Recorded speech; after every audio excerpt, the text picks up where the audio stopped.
আজকে রান্না করব বুট। তো এখানে আমি তেজপাতা আর শুকনো মরিচ দিয়ে দিয়েছি তেলের মধ্যে, পরিমাণ মতন তেল দিয়েছি। আর তার মধ্যে আমি এখন পেঁয়াজ দিয়ে দিলাম।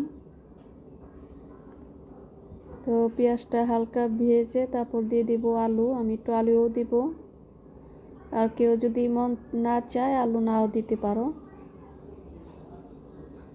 তো এটা আমি এখন একটু ভেজে নেব হালকা। তারপর আমি দেব বুট। আমি বুটটা সিদ্ধ করে ডিপে রেখেছিলাম, তো ওটাই বের করে দিয়ে দেব। আর গোটা গরম মশলা দিয়ে দিলাম এখানে। তো তোমরা কেমন আছো? আশা করি ভালো আছো, আমিও ভালো আছি। তো আলুটা একটু ভেজে নেব।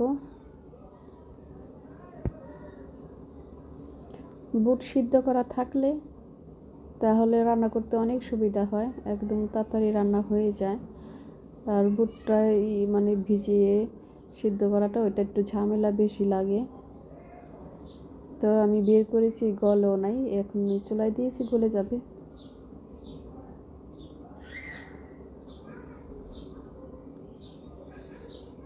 তো এমনি তো রোজার সময় এসে গেছে, এখন সবার ঘরে ঘরে এই বুট রান্না করে খাবে। তো তার আগেই আমি রান্না করে ফেললাম। তো এখন দিয়ে দিব আমি আদা রসুন পেস্ট, হলুদের গুঁড়া, ধনিয়ার গুঁড়া দিব, লবণ দেব, আর দেব মরিচ, কাঁচা মরিচ দেব। তো এখন ভালোভাবে কষিয়ে নেব যাতে মশলার গন্ধগুলো চলে যায়।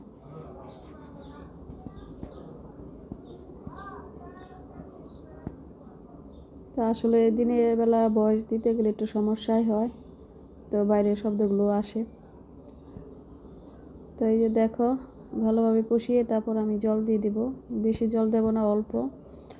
তো বুট তো সিদ্ধ করাই আছে, আর আলুটা সিদ্ধ হবে। এখানে আর একটু ভালোভাবে কষাতে হবে যাতে সব মশলার গন্ধ চলে যায়। তো কষানো শেষ, এখন জল দিয়ে দিব। যারা পুরান তারা তো রান্না করতে পারো, যারা যারা নতুন দেখো আমার ভিডিওটা,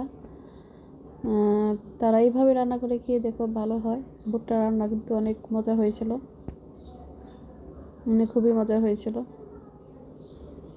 তো লাস্টে দিয়ে দিলাম আমি জিরার গুঁড়ো আর গরম মশলার গুঁড়ো। তো কেউ আবার ধনিয়া পাতা দিতে পারো নামানোর আগে। তো আমি এখন জলটা নিয়ে শুকিয়ে নেব, তারপর নামিয়ে ফেলবো।